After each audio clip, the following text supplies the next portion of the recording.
5장 6절에서 8절까지입니다. 요한계시록 5장 6절에서 8절까지 우리 같이 한 목소리로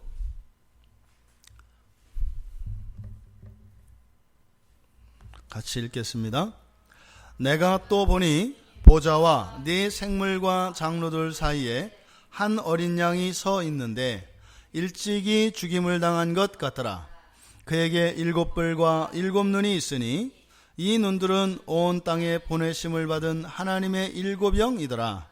그 어린 양이 나와서 보좌에 앉으신 이의 오른손에서 두루마리를 취하시니라. 그 두루마리를 취하심에 네 생물과 24 장로들이 그 어린 양 앞에 엎드려 각각 검은 고와 향이 가득한 금대접을 가졌으니 이 향은 성도의 기도들이라. 아멘. 아멘. 죽임당한 어린 양이라는 제목으로 설교를 하려고 합니다. 오랫동안 울고 있던 요한, 두루마리를 펼 수 없다고 하는 천사의 선언 때문에 그렇게 오랫동안 깊은 울음을 울고 있던 그 요한에게 24 장로 중 한 장로가 유다 지파의 사자, 그리고 다윗의 뿌리가 그 두루마리를 인치고 있는 그 봉인들을 뗄 것이고, 그래서 두루마리를 펼칠 것이다, 이렇게 말해 줬습니다. 그때 요한은 울음을 그치고 이제 다시 보게 됩니다. 여기서 이제 중심의 여러 가지 차원의 중심의 이동이 일어나고 있는데요.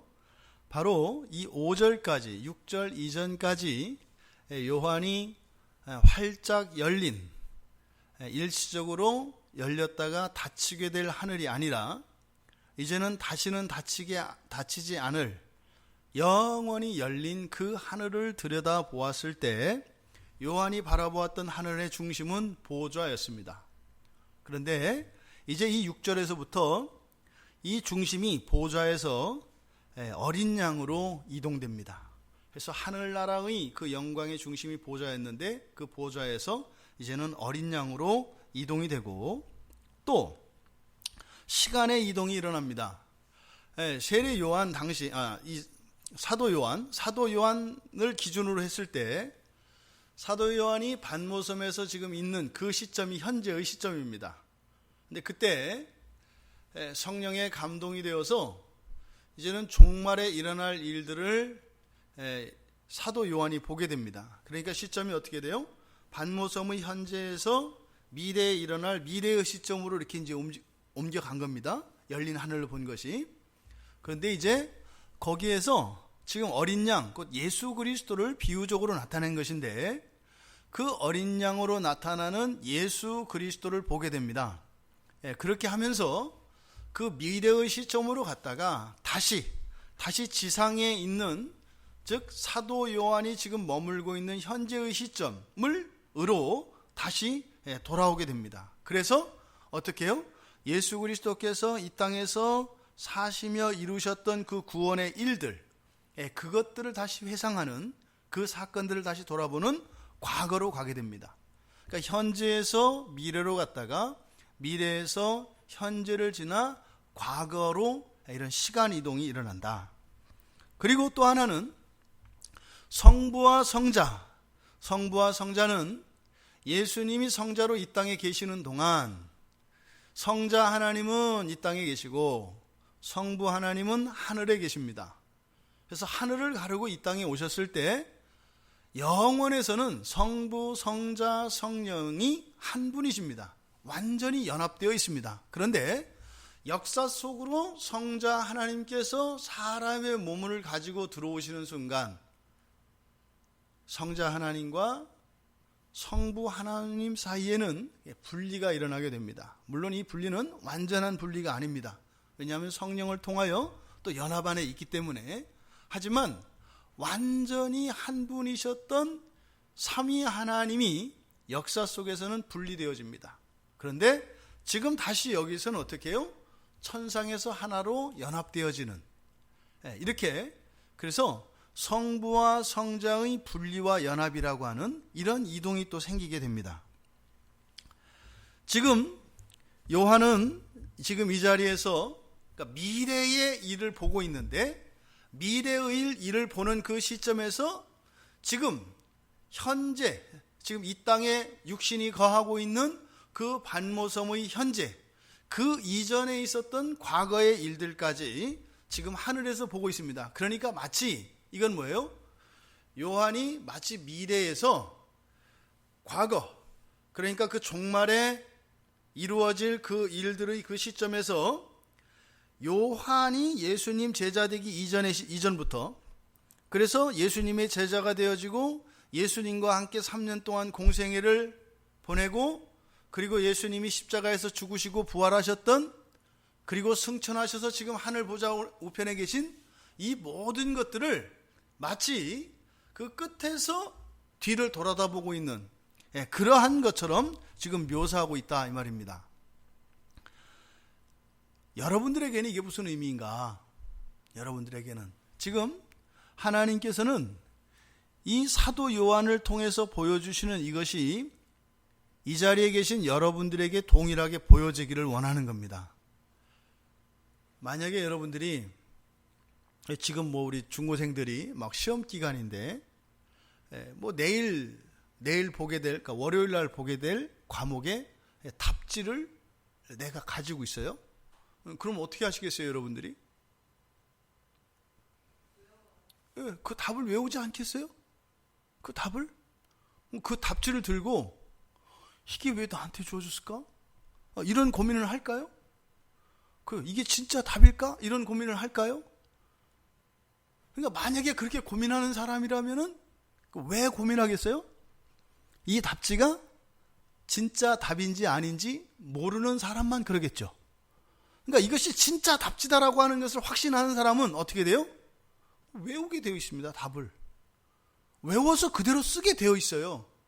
이게 성경에서 이야기하는 행위라는 것들이에요. 지금 요한이 종말에 일어날 일을 보고 우리들에게 그것을 기록으로 남겨서 보여주시는 것은 뭐예요? 그 답지예요. 그 시험지의 답지를 지금 우리에게 가르쳐 주는 거다 이 말이에요. 그러니까 우리는 그 답지를 외워야 돼요? 외우지 말아야 돼요? 무조건 외워야 돼요. 성경을 다 외우라는 게 아니라 그러니까 여기에서 주는 이 교훈은 답이에요. 답. 마지막 날에 있게 될 답. 그 답을 우리에게 지금 가르쳐 주고 계신 거다 이 말입니다. 심지어 요한이 이해하지 못했던 자기의 인생까지도 이때 되면은 완전히 다 이해가 된다 이 말이에요. 그러니까 지금 여기에서 열린 하늘을 바라보고 하나님이 보여주셨던 그 모든 것들을 보았던 그것이 우리 것이 된다면 우리의 인생에는 한치의 실수나 실패나 이런 시행착오가 있겠어요? 없겠어요? 없어야 되는 게 맞는 거예요. 없어야. 근데 이거는 우리가 본성적인 부패로 인해서 벗어나는 것 말고 우리가 몰라서 벗어난 일은 없어야 한다 이 말입니다. 그러니까 모르기 때문에 방황하는 일은 없어야 한다.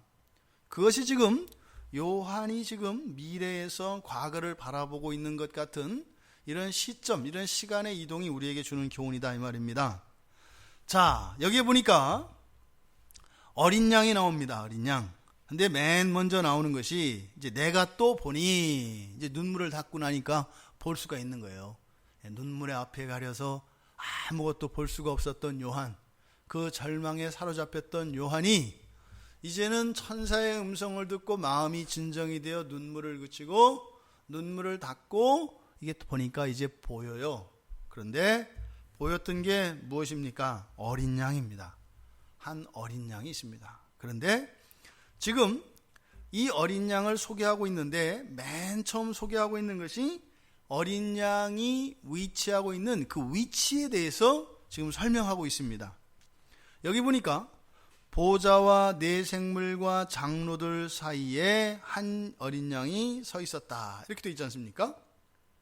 근데 지금 여기는 우리 국어식으로 이거를 이제 문장을 줄였습니다. 그래서 보좌와 네 생물과 장로들. 그래서 보좌와 네 생물 사이에, 그리고 또 보좌와 장로들 사이에, 이렇게 되어 있습니다. 그러니까 사이에라고 하는 이 단어가 2번 사용되어 있습니다.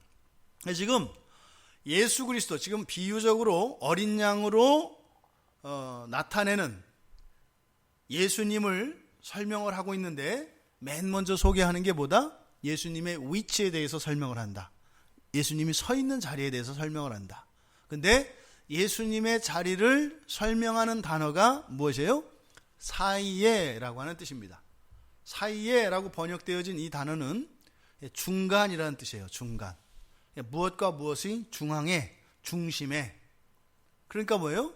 둘의 중심이니까 둘 사이에 있는 거죠. 그래서 이렇게 두 가지 의미를 갖습니다. 그러니까 예수 그리스도가 어떤 분이신지를 여기서 다시 한번 깨닫게 되는 거예요. 그러니까 예수 그리스도는 어떤 분이세요? 중재하고 중보하시는 분이십니다. 보좌와 네 생물 사이를, 그러니까 보좌와 네 생물이 어떤 관계를 맺게 하는 것, 연결시켜주는 것, 누구 때문이라는 거예요? 어린 양으로 나타나신 예수 그리스도 때문이라는 겁니다. 또 장로들 사이에 있습니다. 장로들 사이에 계신 예수님, 그러니까 뭐예요?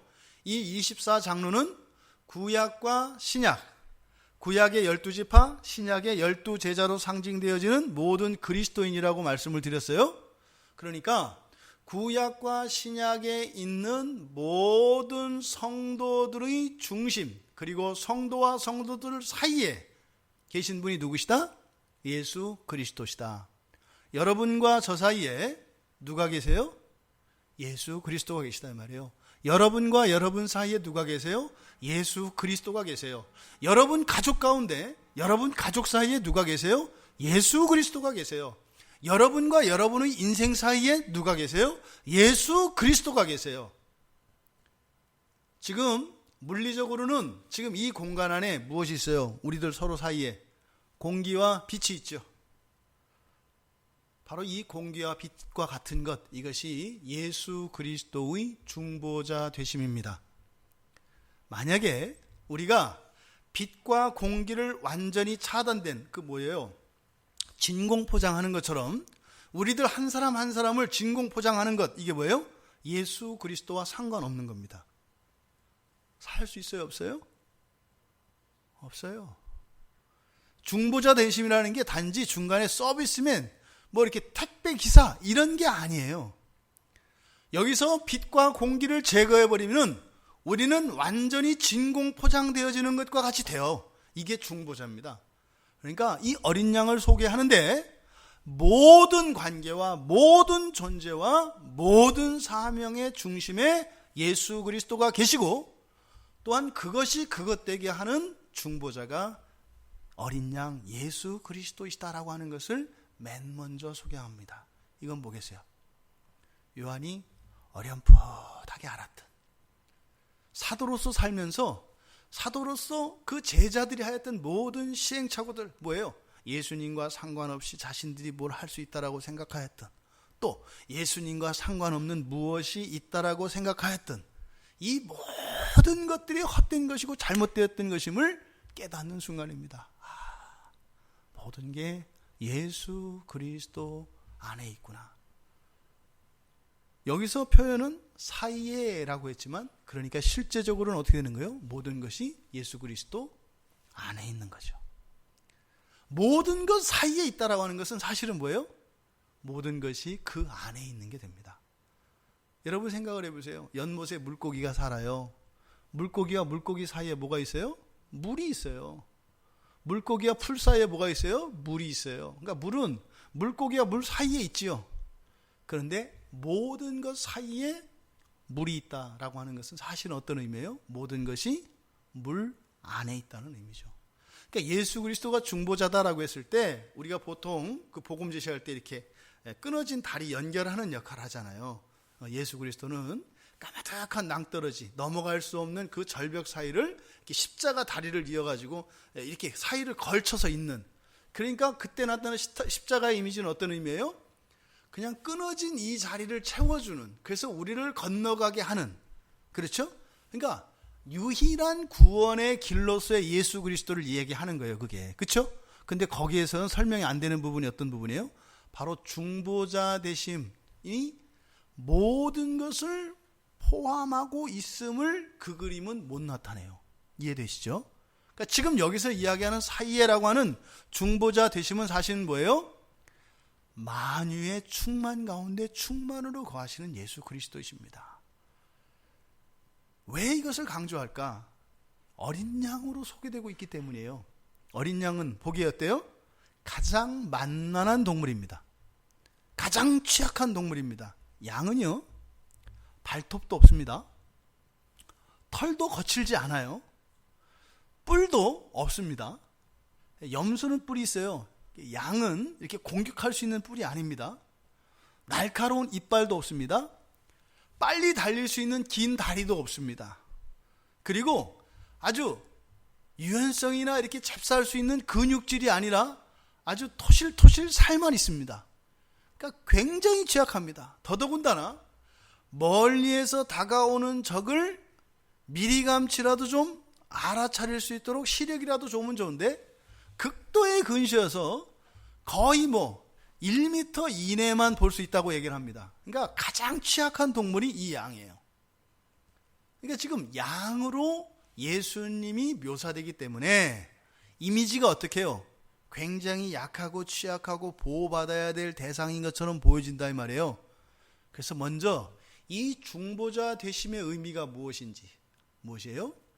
모든 것에 충만이신 그리스도께서 모든 것 사이를 매개하는 매개적 수단인 것 같이 나타내지만 사실은 그것은 하나님의 예수님의 크심을 전제로 해서 지금 이야기하고 있는 것이다. 그래서 이 중보자 되심을 강조하고 있다.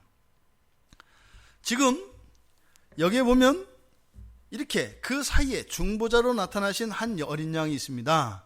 근데 그 어린 양이 서 있는 어린 양입니다. 서 있습니다. 서 있는데 어떻게 서 있느냐? 일찍이 죽임을 당한 것 같더라. 보세요. 보좌와 네 생물 사이에 그리고 장로들 사이에 한 어린 양이 보였다. 근데 그 어린 양은 어땠다? 서 있는 어린 양이었다. 근데 마치 일찍 죽임을 당한 것 같이 이렇게 되어 있습니다. 그러니까 예전에 죽임을, 그러니까 도살당한 것 같이 서 있는 어린 양을 보았다. 이렇게 되는 겁니다. 그러면 보세요. 한 어린 양이 서 있는데 일찍 죽임을 당한 것 같다. 이게 말이 돼요, 안 돼요? 여러분들이 생각을 해보세요. 말이 돼요, 안 돼요? 왜 안 돼요?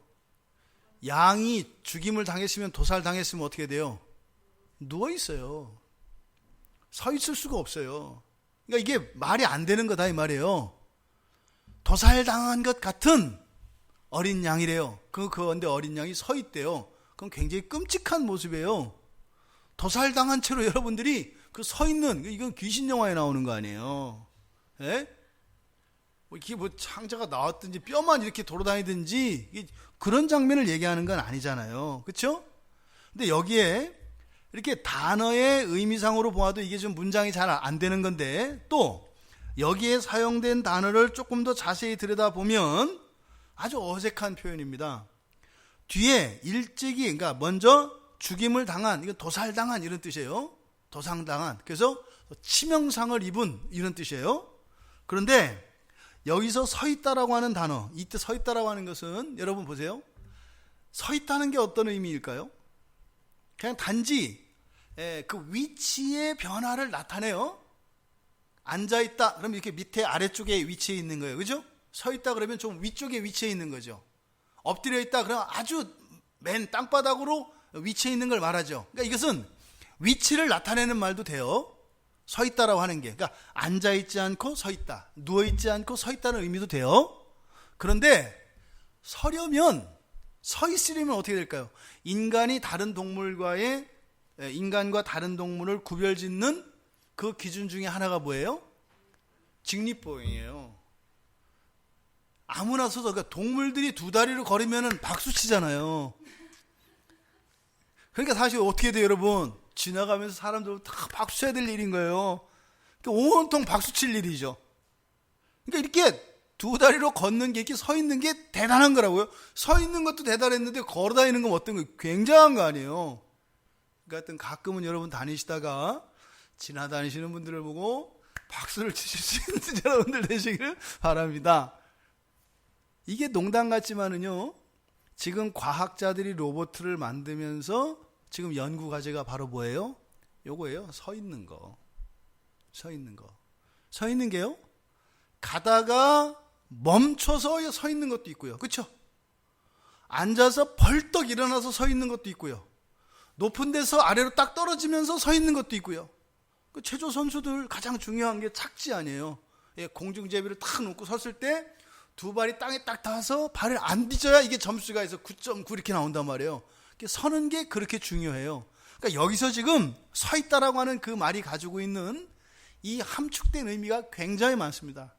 그 중심이 뭐냐면요, 중심을 잡고 서 있는 이런 뜻이에요.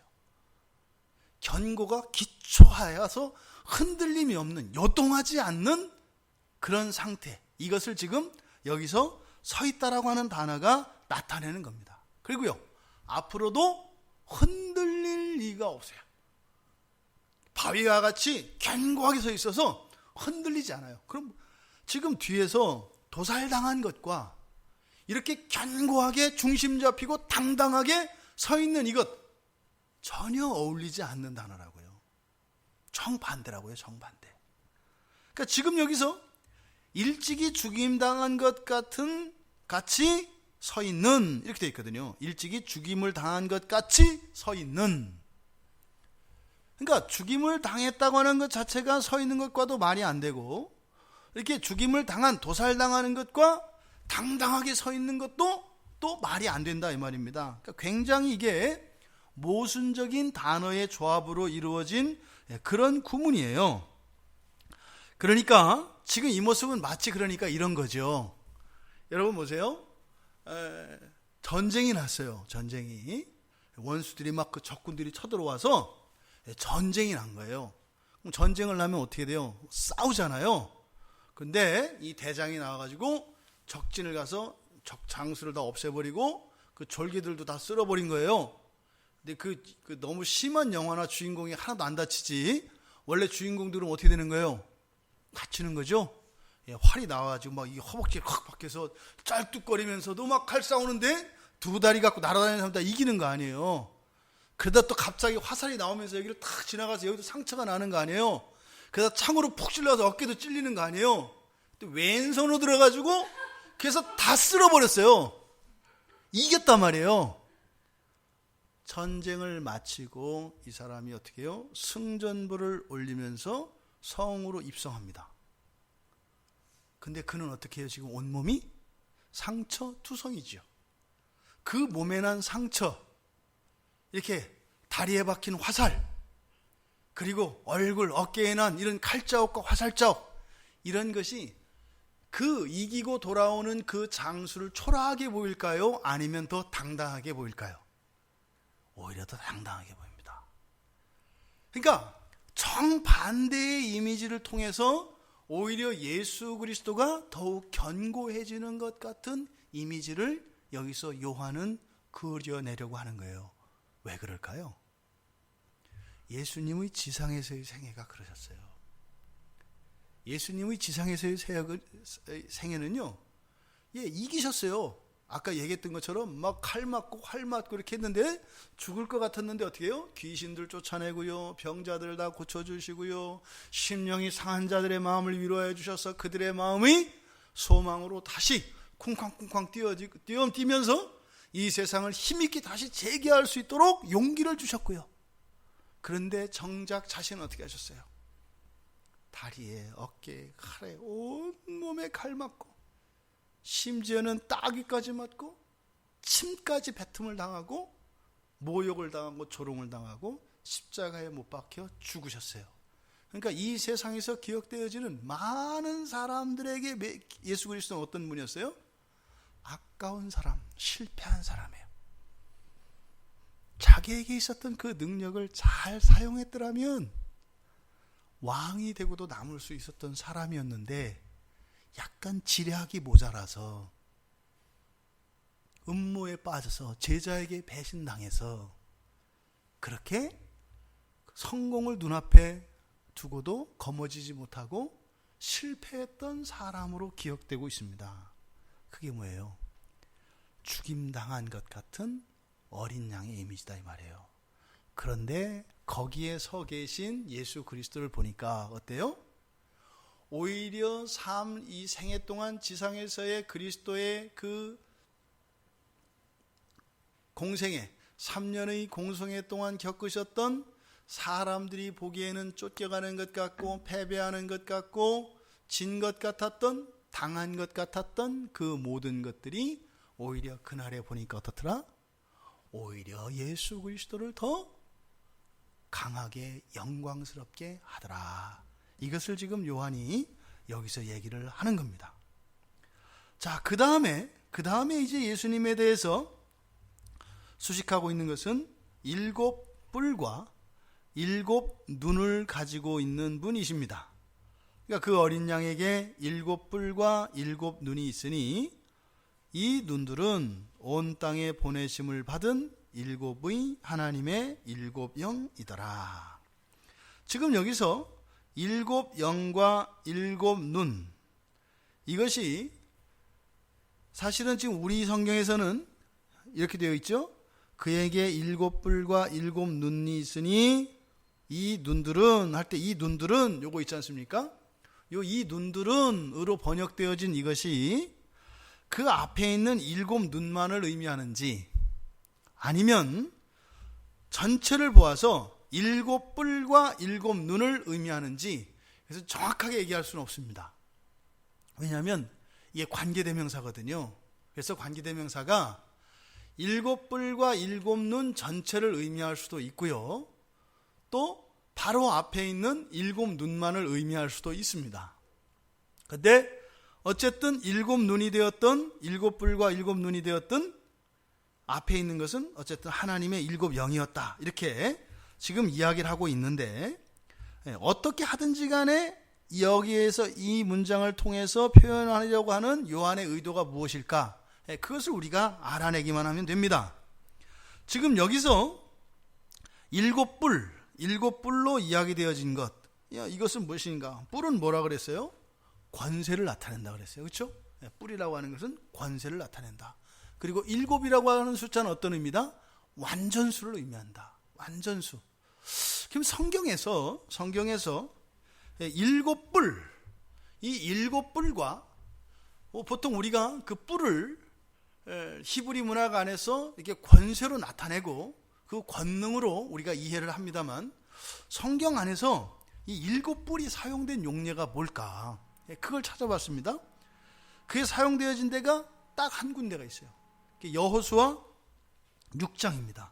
여호수아 6장은 여호수아 5장에서 도강을 하고 이제 여리고를 공격하는 장면이에요. 그죠?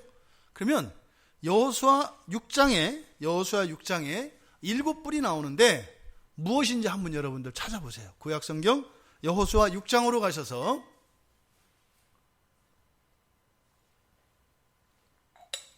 일곱 뿔을 한번 찾아보세요.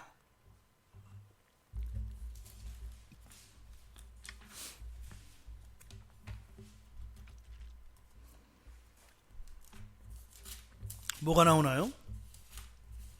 나오나요? 뿔이? 네. 여호수아 6장에 보면은 제사장들이 붙잡고 있는 6장 4절에 보면 제사장 7은 7 양각 나팔을 잡고 이렇게 되어 있잖아요. 여기서 양각이라고 하는 게 뭐냐면 이게 뿔을 나타냅니다. 뿔. 그래서 7명의 제사장이 7개의 뿔을 붙잡고 있습니다. 근데 그 뿔로 나팔을 만든 거예요. 그래서 그 나팔을 20절에 가보면 어떻게 해요? 이에 백성은 외치고 제사장들은 나팔을 불매. 이 나팔이 어떤 나팔이에요? 7개의 나팔입니다.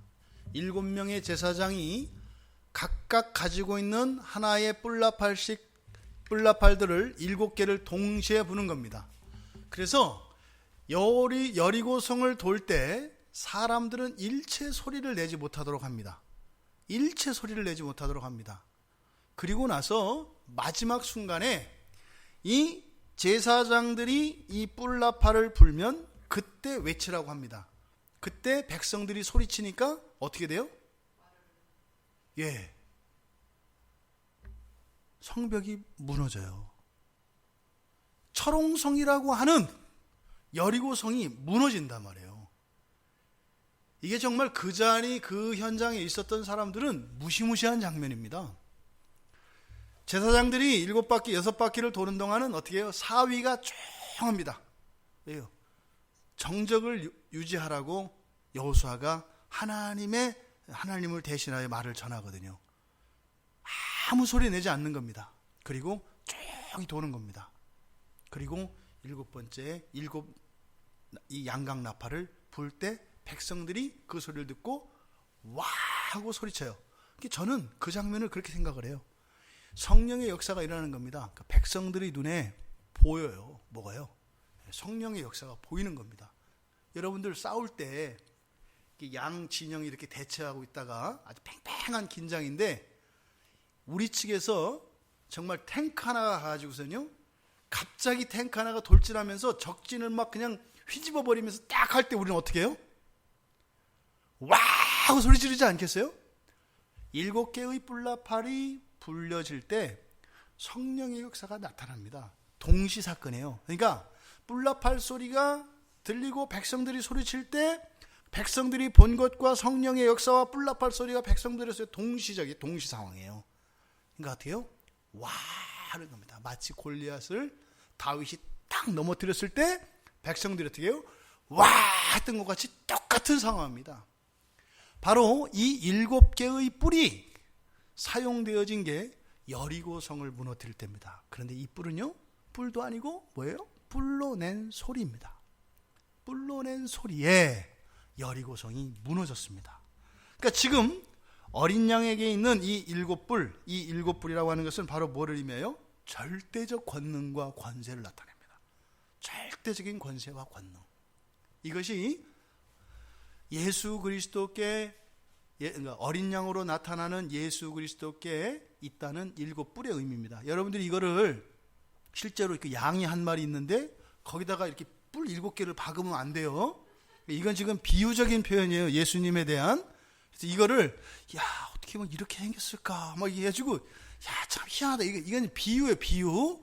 어린 양은 아까 앞에서 얘기했죠, 그렇죠? 중보자 되심. 그래서 무소부재하시며 충만 가운데 충만하는 그리스도이시지만 무엇 존재들과 존재 사이의 중재자의 어떤 매개자로 나타내는 연약한 자로 나타내기 위한 의도적인 표현이 어린 양이라고 그랬어요. 왜? 그게 실제로 구약에 가면 사람의 죄를 대속하는 제물이니까. 하지만 이 어린 양은 실제 어린 양이 아니다. 바로 예수 그리스도를 의미하는 거라고 그랬어요. 그러니까 지금 여기 예수 그리스도를 어떻게 봐야 되는 거예요? 요한은 만만하게 보는 게 아니다 말이에요. 보좌에 앉으신 이와 동일하게 보고 있는 거예요. 뒤에서 이제 그 얘기가 나옵니다. 자, 그 다음 7눈. 7눈이라고 하는 것은 스가랴의 환상에서 보여집니다. 스가랴가 3장 9절에 보면 너 여호수아 앞에 세운 돌을 보라. 한 돌에 7눈이 있느니라. 그래서 내가 거기에 새길 것을 새기며 이 땅의 죄악을 하루에 제거하리라. 그래서 이 7눈이라고 하는 것은 전지성을 나타냅니다. 모든 것을 다 하시는, 모든 것이라는 것은 뭐예요? 과거와 현재, 미래를 초월하는 시간을 넘나드는 알미요, 차원과 공간을 넘나드는 알미입니다. 그러니까 지구 반대편에서 일어나는 일도 아시고, 지금 여기서 일어나는 일도 아시고, 어제 일어날 일도 아시고, 내일 일어날 일도 아시고, 이곳 땅에서 일어난 일도 아시고, 하늘에서 일어난 일도 아시고, 삼층천에서 일어난 일도 아시고, 이 전지성을 나타내는 것이 7눈입니다. 7눈. 그러니까 7뿔과 7눈을 가지셨다 할 때 7뿔은 절대 주권, 하나님의 무한하신 능력, 그것을 나타낸다면 이 7눈은 전지성을 나타낸다. 그래서 7뿔과 7눈은 예수 그리스도가 참 하나님이신 것을 나타내는 겁니다.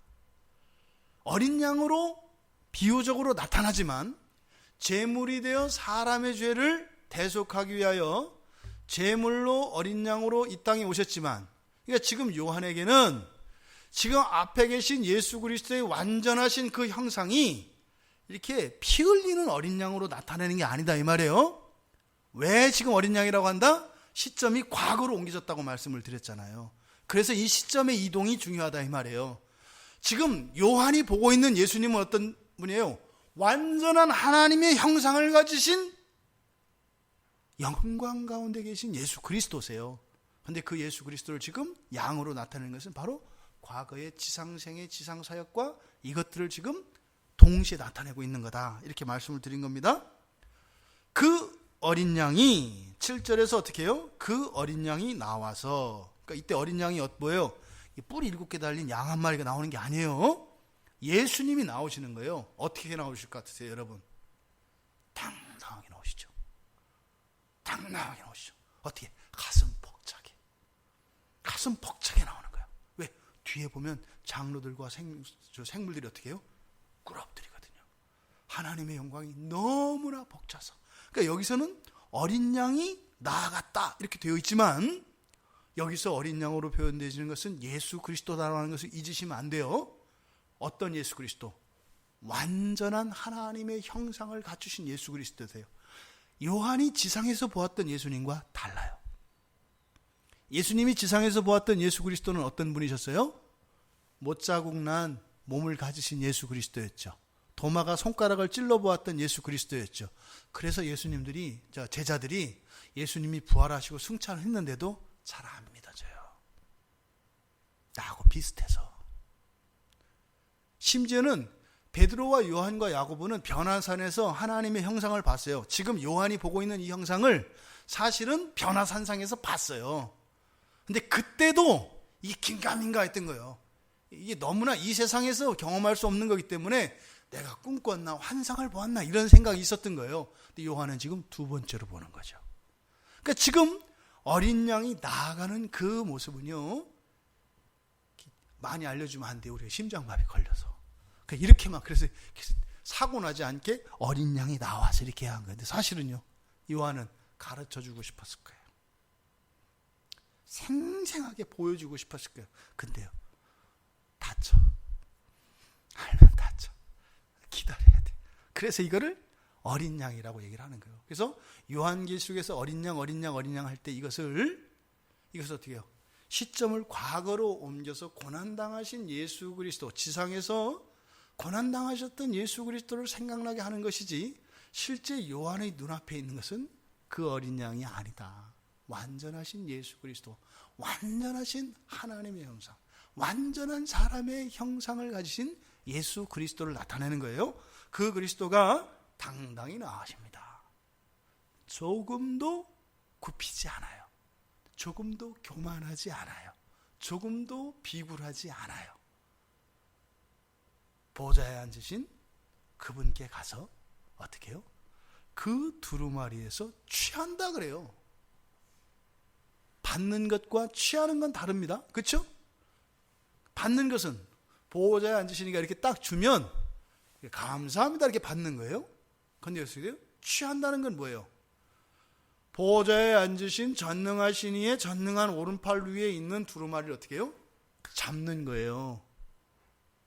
이것은 마치 하나님이 왼손으로 오른손에 있는 것을 잡는 것과 같은 겁니다. 왜요?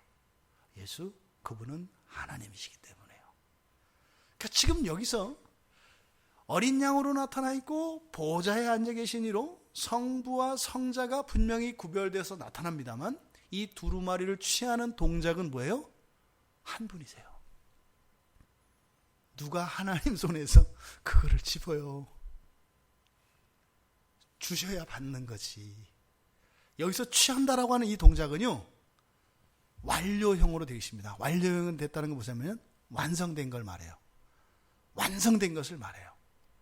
그래서 나가 갔다, 이것은 과거형으로 이렇게 간 사실로 이렇게 나타내는데, 이미 이루어진 것 이렇게 되는데, 여기서 취했다라고 하는 것은 완성. 헬라에서는 시점보다 더 중요한 것이 그 동작이 완성되었느냐, 일회적이냐, 영원하냐, 이런 게 더 중요합니다. 근데 여기서 취했다라고 하는, 취하시니라 할 때 이 취하셨다라고 하는 것은 뭐예요? 완전하게 갖추셨다고 하는 거예요. 여기에는 지금 어떤 뉘앙스가 있냐면, 하나님이 태초에 세상을 창조하시고요, 이 세상을 다 만드신 후에 아담에게 통치권을 주셨어요. 근데 아담이 받았던 그 통치권은 완전했어요, 안 완전했어요? 안 완전했어요. 뺏겼잖아요. 뺏길 가능성이 있었잖아요. 그러니까 뺏겼잖아요. 그런데 예수님이 딱 취하신 것은요, 다시는 그런 일 없다고요. 완성을 말하는 거예요. 완성을.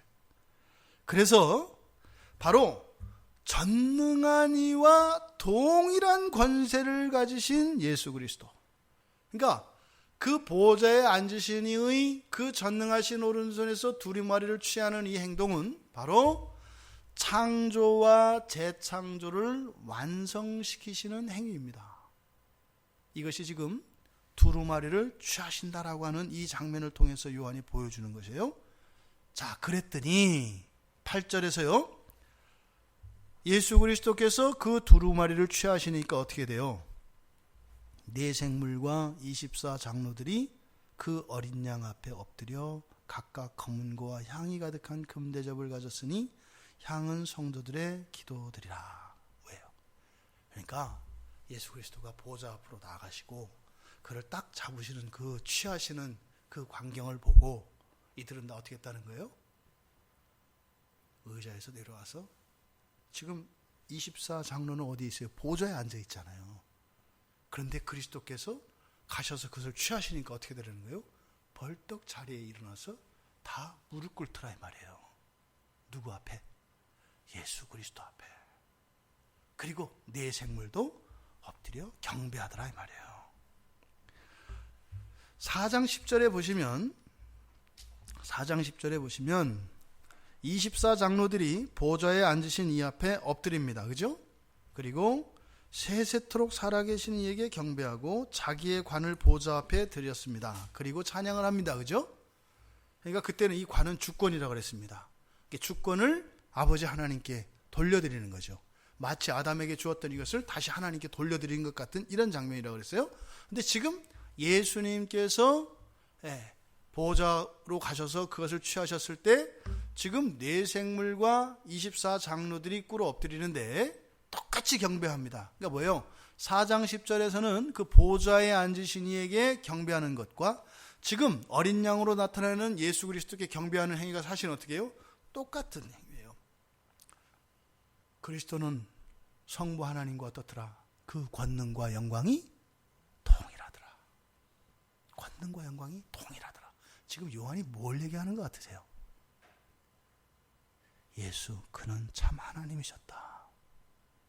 예수 그는 참 하나님이시다. 이것을 다시 한번 얘기하는 겁니다. 이들은 예수님이 지상에 계실 때 그 신앙 고백을 했던 사람들이에요. 신앙 고백을 했던 것은 항상 우리의 믿음은 뭐라고요? 불량품 고백이라고요.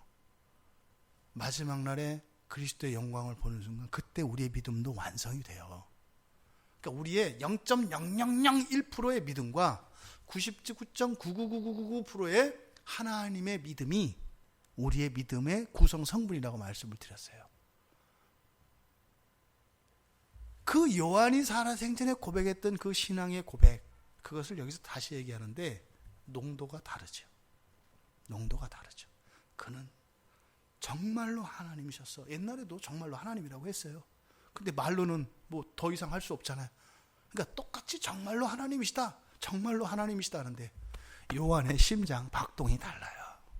요한의 심장의 박동이 달라요. 지금 예수 그리스도의 하나님 되심을 얘기하는 것은 요한이 우리에게 뭘 얘기해요? 하나님이시다. 그러니까 우리의 경배의 대상이 누구이신가를 정확하게 가르쳐 주시는 거예요. 우리가 이 세상을 살면서 우리가 경배해야 될 대상이 누구이신가? 바로 예수 그리스도. 예수 그리스도라는 것을 얘기합니다.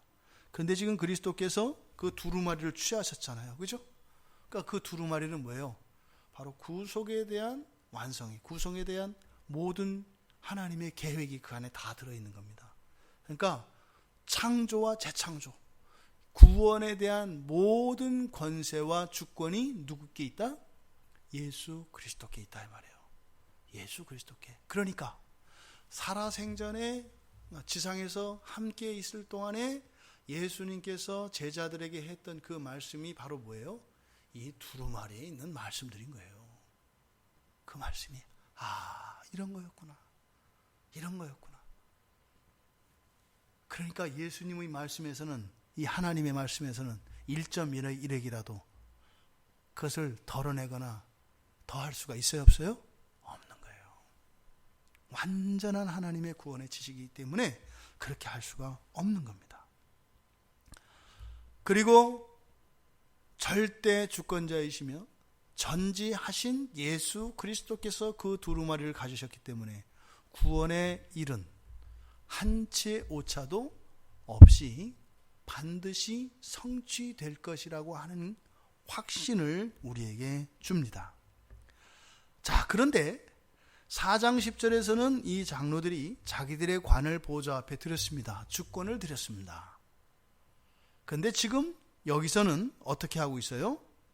그 어린 양이 엎드렸는데 그들에게 무엇을 가지고 있어요? 검은고와 금대접을 가지고 있습니다. 검은고와 금대접. 예물이겠죠. 예물이죠. 그렇다면 여기서 지금 우리에게 주는 교훈은 바로 예수 그리스도, 두루마리를 쥐고 계신 예수 그리스도의 그 구원의 완성과 그 통치에 이 땅을 살아가는 신자들이 어떻게 참여할 수 있는가 하는 것을 보여줍니다. 그날에 우리의 손에 뭐가 있어야 되는 거예요? 검은고와 금대접이 있다 이 말입니다. 여러분 모두에게요. 바로 미래에 완성되어질, 성취되어질 이날에 모든 성도들의 손에 검은고와 금대접이 있을 거다. 그럼 뭐 당장 가서 검은고를 하나 사야 되나? 금대접을 장만해야 되나? 뭐 그게 진짜라면 그렇게 해야 되는 거죠. 근데 여기서는 지금 비유이기 때문에, 그러면 검은고라는 것은 뭐예요? 검은고. 그러니까 우리는 지금 이제 우리말로는 검은고라고 이렇게 번역을 했습니다만 현악기를 말해요. 주로 하프죠, 하프. 그러니까 현악기를 말합니다. 현악기. 그러니까 여기서는 찬양의 도구입니다. 하나님을 찬양하는 데 사용되어지는 보조적인 수단이 이 검은고로 표현되진 이 악기예요. 그렇다면 기도는 또 뭐예요? 우리를 구원하시고 우리의 삶 가운데 주인 되시는 그 하나님의 영광을 사실은 내면적으로 나타내는 게 기도죠. 그러니까 검은고와 기도라고 하는 것은 바로 우리의 신앙과 우리의 사랑과 우리의 찬양과 우리의 감사를 표현하는, 외적으로 표현하는 수단으로서의 검은고, 그리고 우리의 마음으로서의 기도, 이 두 가지를 얘기하고 있는 거죠.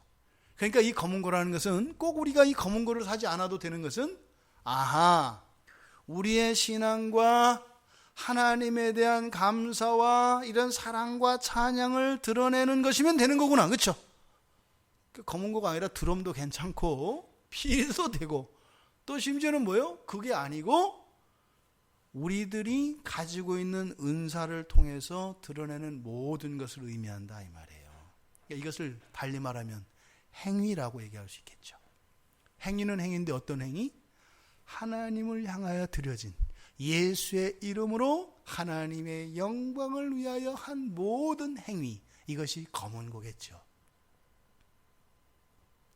우리의 삶 전체, 우리의 행위 전체, 또 우리의 은사라고도 할 수 있습니다. 그러니까 이 세상에 있는, 이 세상을 살아가는 모든 성도들에게는 검은고를 따로 구입하는 것이 아니라 이것은 이미 하나님에 의해서 우리에게 주어진 것이죠. 그 검은고가 다 있다 이 말입니다. 각 개인들이 가지고 있는 이런 은사들이거나 우리들이 살아가면서 이 생활하면서 여러분들이 오늘 지금 이 자리에서 하나님의 영광을 위하여 감사하며 예배드리고 있잖아요. 예배드리는 것, 이것도 또 하나의 검은고다 이 말입니다. 그날 주님 앞에 설 때 이것을 가지고 있게 된다 이 말이에요. 어떤 사람은 검은고가 작겠죠. 어떤 사람은 검은고가 크겠죠. 어떤 사람은 검은고가 휘어졌겠고, 어떤 사람은 검은고가 더욱 온전하고 정교할 테고 다르겠죠. 그것이 성경에서 이야기하는 행위대로 반드시 하나님 앞에 판단받을 것이라고 하는 것, 이것을 여기서는 검은고로 나타낸 거다 이 말입니다. 그러니까요, 우리가 인생을 살아가며 우리에게 주신 그 검은고를 가지고 무엇을 해야 되겠습니까? 바로 어린 양으로 나타나신 예수 그리스도를 위해 사용해야 합니다. 창조하시고 구원하신 그 하나님의 은혜를 찬양하기 위해서 사용해야 합니다. 우리의 인생의 중심과 이러한 삶의 보람과 가장 큰 가치가 예수 그리스도를 만나는 그날을 향하여 있어야 한다 이 말입니다. 이게 요한이 바로 그 장로들의 손에 검은고가 있었다라고 하는 이 말씀을 통해서 우리들에게 가르쳐 주시는 것입니다. 그 다음 기도는 뭐예요? 바로 검은고는 외적으로 드러나는 우리의 행위와 우리들이 가지고 있는 그런 은사들이라면 이 기도는 우리의 내면에서 일어나는 일들이겠죠. 요한계시록 15장 7절에 보면 금대접이 또 나옵니다. 근데 15장 7절부터 나오는 금대접은 무시무시합니다. 뒤에 나오는 금대접은 거기에 뭐가 담겨 있냐면 하나님의 진노가 담겨 있습니다. 하나님의 진노가 담겨 있어서요, 그 네 생물들이 이제는 부리는 천사들, 하나님의 그 심판을 수종드는 천사들에게 그 금대접을 줄 때마다 거기 하나님의 진노가 담겨져 있는데, 그 하나님의 진노가 담겨져 있는 금대접이 쏟아질 때마다 무시무시한 일들이 일어납니다. 그런데 지금 이 금대접은 바로 향이 담겨 있다 그래요. 그러니까 금대접이라고 하는 것은 그러니까 바로 뭐예요? 세상과 하나님 사이에 오고 가는 무엇인가를 담아서 옮기고, 그러니까 이동시키는, 담아서 옮기는 이런 그릇의 역할, 용기 역할을 하는 거예요. 그렇죠? 우리가 하나님께 드릴 때도 금대접에 담아서 드리고, 하나님도 이 세상에 무엇을 내리실 때는 바로 금대접을 통해서 주시는 거예요. 그런데 이거는 지금 뭐다? 바로 기도다라고 말씀을 드렸습니다. 그러니까 이 기도가 향이라 그래요. 금대접을 가졌으니, 가득한, 향이 가득한 금대접을 가졌으니 이 향은 성도들의 기도들이다 그래요. 그러니까 하나님과 우리 사이에 교통하는 것을 말하는데, 그것이 곧 기도이고, 또 기도 가운데에서 우리가 하나님께 드리는 찬양이 향이라면, 하나님께서 죄 가운데 타락한 이 세상을 향하여 주시는 하나님의 이런 것들은 바로 뭘 의미한다? 진노의 진노를 의미한다 이 말입니다. 그렇다면 이 기도가 향이 가득한 금대접을 가졌는데, 이 향이 성도들의 기도라고 그랬으니까, 그럼 이 대접이라고 하는 것이 어차피 하나님과의 만남, 이 매개라면 이 대접 자체가 어떤 기도의 의미도 있는 것인데, 그렇다면 어떻게 우리가 향이 나는 기도를 해야 될까? 이게 이제 우리의 관심이잖아요. 그러면은 얘기를 해줘라. 1번 어떻게 뭐 하루에 몇 시간 해라. 뭐 2번 뭐 소리 질러서 해라. 뭐 3번 금식을 해라. 뭐 이렇게 해줘야 되는데 안 나와요. 그거에 대해서. 그러니까 우리가 자꾸 관심을 갖는 게 항상 제밥에 관심이 있어서 이렇게 이 향이 가득한 금대접, 그러니까 그래서 이렇게 향기 있는 기도를 하는 법, 이런 거를 좀 가르쳐 주는 거죠. 그래서 뭐 성도들이 향이 있는 기도를 하는 7가지 방법, 뭐 이렇게 하면 아주 시원하잖아요. 근데 어차피 안 해요. 못 하는 거예요. 그거는 읽을 때만 좋은 것뿐이죠. 조심할 것은, 여기서 얘기하는 것은 어떤 방법론이 아니에요. 성도의 기도입니다. 성도의 기도. 성도의 기도는 향이 있습니다. 성도의 기도 자체가 향이 있어요. 왜 그럴까요? 그 여성 화장실들은 있는지 모르겠어요. 그 고속도로 휴게소에 가면 남성 화장실에 이렇게 그 메모가 이렇게 있습니다.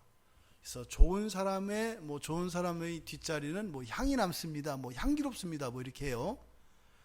그러니까 만남과 만남 사이에서 향기가 있다. 이렇게 얘기를 해요. 그러니까 기도가 향기로운 이유는 뭐예요? 순결한 사랑의 만남 속에 그 사랑의 향기를 말하는 거예요. 누군가의 만남이 항상 향기롭지는 않습니다. 어떨 때는 역겹기도 하고요.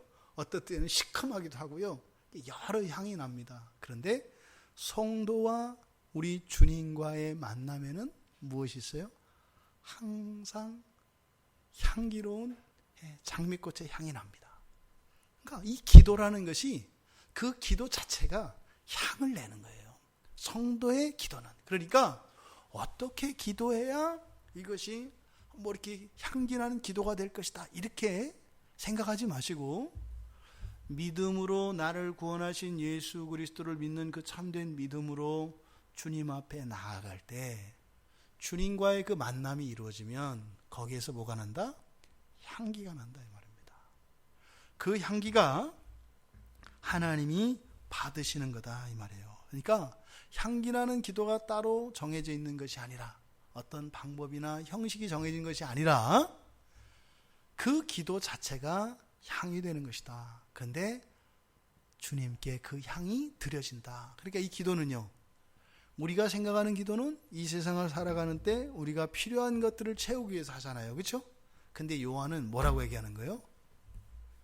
그게 마지막 날에 금대접에 담겨서 하나님께 드리는 향기가 되더라. 그래서 뭐라 그래요? 기도들이라고 해요. 기도들. 우리의 하나하나의 이 모든 기도를 따로 해서 어떻게 해요? 마치 하나의 과일, 하나의 꽃, 한 송이 꽃들처럼 그것을 복수형으로 나타냅니다. 기도들. 그러니까 여기서는요, 감사하는 기도, 마음 아픈 기도 구별하지 않았어요. 뭐라고 그랬어요? 성도의 기도들이라고 했어요. 그러니까 이것은 무슨 말이겠어요? 성도가 한 기도면 모두 다 그 내용이 중요하지 않아요. 성도가 하나님께 한 기도라면 그 모든 기도가 금대접에 담겨 있는 뭐가 된다? 향기가 된다라고 얘기하는 거예요. 그러니까 기도의 분량은 의미가 있어요, 없어요? 있어요. 우리가 응답을 받아내기 위해서 기도를 많이 하는 것은 의미가 있어요, 없어요? 없어요. 왜? 많이 했을 때 안 들어주고 조금 했을 때 들어주시니까. 우리가 실제적으로 기도의 응답이라는 면에서 보면은 그렇다고 해서 또 그게 아무것도 아닌데, 그러니까 그 답이 여기서 나오는 거죠. 성도가 이 세상을 살면서 했던 모든 기도는 다 모아지는 거예요. 어디에? 각자의 금대접에 모아져요. 그래서요, 살아생전에 했던 모든 기도가요, 향기가 되어서 주님께 드려진다고 얘기하는 거예요. 기도는 의미가 있는 겁니다. 가치가 있는 겁니다.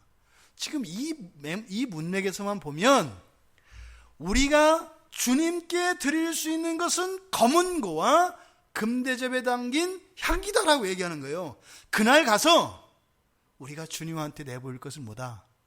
검은고와 향기밖에 없다는 거예요. 그러면 실제적으로 나는 기도한 적이 없어요. 그리고 주님의 영광을 위하여 주님의 사랑과 감사를 위한 삶의 실천이 없었어요. 그럼 어떻게 되는 거예요? 다른 사람들 다 검은고 들고 금대접의 향기를 가득 담고 있는데 나는 뭐 한 거예요? 빈 접시 하나 들고 와르바시 하나 들고 서 있는 모양이 된다 이 말이에요. 이게 여러분 이런 일이 있어서 되겠습니까? 검은 거는 악기예요, 그죠? 그날 줄 끊어진 검은 거를 가지고 있다면 어떨까요? 뭐 립싱크 해야 되겠죠, 그냥? 이렇게 띵띵띵띵 해야 되겠죠? 서두에 말씀드린 것처럼 이것은 답지입니다. 답지. 이 다음에 앞에 우리가 완전하신 예수 그리스도 앞에 서는 날이 올 것이고 다 함께 그리스도 앞에 꿇어 엎드려 경배하며 그리스도께 예물을 드리게 될 터인데 그날 바로 검은 거와 금대접에 담긴 향기로 주님을 영접하고 주님께 예물로 드릴 것이다. 여러분, 오늘 말씀을 통해서 천상에서 보았던 이 기록을 우리에게 주신 목적이 무엇일까요? 이 땅을 살아가는 우리들에게 바로 지존하신 하나님은 중보자이신 예수 그리스도이신데 그 중보자이신 예수 그리스도가 홀로 영광 받으실 참 하나님이시라는 겁니다.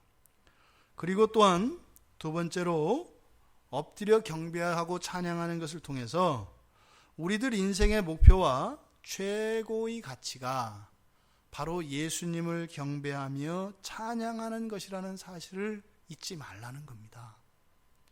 요한이 보았던 이 장면 앞에 우리들이 서게 됩니다.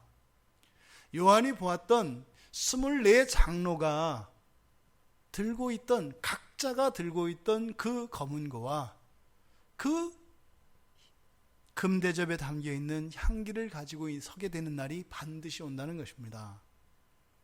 그날 돌아보니까 아하, 인생을 살면서 가장 중요한 게 이거구나 라고 깨달았다는 겁니다. 그래서 우리는 우리의 전 인생을 검은 고로 삼아 주님을 찬양하며 또한 믿음의 기도를 통하여 더 많은 향을 예물로 준비할 수 있기를 바랍니다. 이것은 구원의 문제가 아니라 사랑하는 님을 만나는 그날을 위한 꽃단장을 이야기하는 것입니다.